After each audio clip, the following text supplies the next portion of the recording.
آداب ہے چراغ سے چراغ جلتا ہے۔ ایک کہانی سنیے۔ ایک گاؤں میں ایک دانا بزرگ رہتے تھے جن کا ماننا تھا کہ علم اور روشنی کبھی کم نہیں ہوتی بلکہ تقسیم کرنے سے بڑھتی ہے۔ ایک دن ایک بچہ ان کے پاس آیا اور بولا، بابا میں دنیا میں روشنی پھیلانا چاہتا ہوں لیکن میرے پاس تو صرف ایک چراغ ہے۔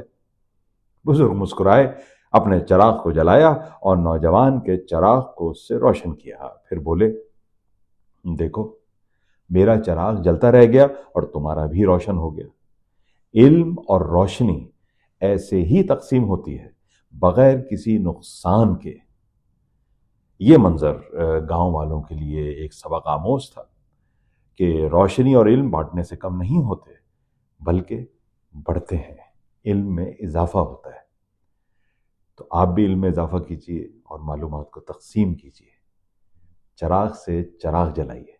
اپنا خیال رکھیے۔ آداب۔